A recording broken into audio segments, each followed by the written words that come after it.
Hey guys, it's Vampire Mike from Sega CD Universe. I wanted to talk about Zombie Island Massacre. This is a fairly recent release from Vinegar Syndrome.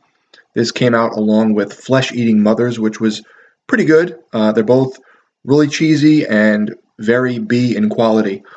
Flesh Eating Mothers I did not pick up, but I did enjoy it. And Zombie Island Massacre, for some reason, has some kind of a weird charm to it, even though I know it's not good. So I wanted to talk about it. This was a movie that was put out in 1980, I want to say four, and it stars a bunch of people I've never heard of, except Rita Jenray or Jenret. I'm not really sure how to pronounce that.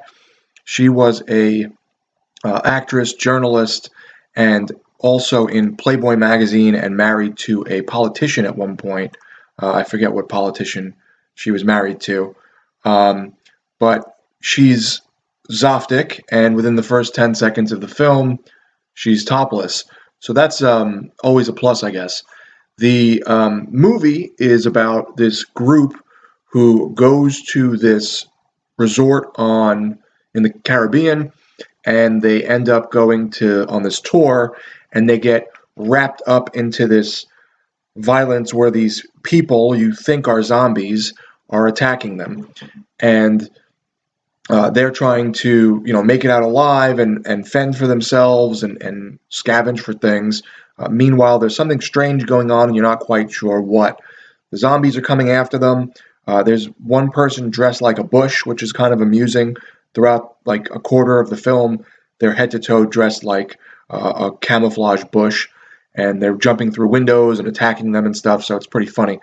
Some of the violence is pretty good. There's a scene where one guy gets his head chopped off, some woman gets stabbed in the head, a spear goes through a guy. So there's some pretty cool violence and gore, decent, okay effects. This was put out by Troma in, looks like a triple pack in 2004 and a 15 pack in 2006. It was also showed by Joe Bob Briggs, in one of his B movie celebrations. The weird part about the film is it's pretty bad, but like as I said, there's something endearing about it. I don't know why, and there really isn't zombies in it. It's I don't want to spoil anything, but there are some aspects of like voodoo and people coming back from the dead, but they're not really a focal point in the movie. So maybe you're just supposed to think everyone's a zombie at one point, but this was lambasted by my buddy Steve Raz, who has his own Steve Raz horror channel. But I thought it was pretty good, obviously good enough to purchase. This isn't one I would like highly recommend. It's like, oh, this is very funny. You have to see this. It's amusing.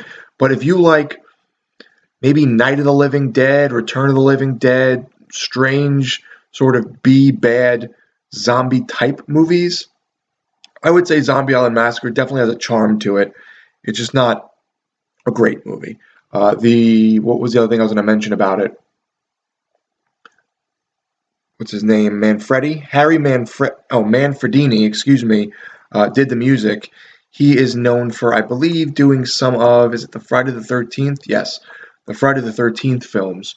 So there's a little tie in there. There's also a lot of weird mystery around this movie. So it says on the back, John N. Carter's Zombie Island Massacre.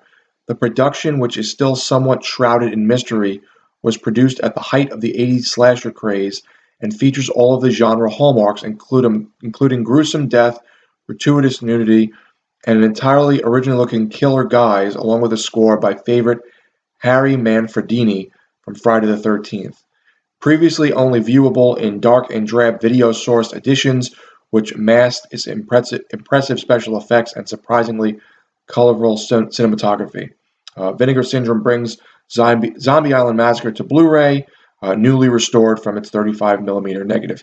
This actually looks pretty good. This is also on Amazon Prime. It looked pretty poor, but this looks pretty good. So let me know, guys, if you've seen Zombie Island Massacre. As I said, it is pretty bad, but endearing. So I liked it, but most people probably won't. Thanks, guys, for watching. It's Vampire Mike from Sega CD Universe.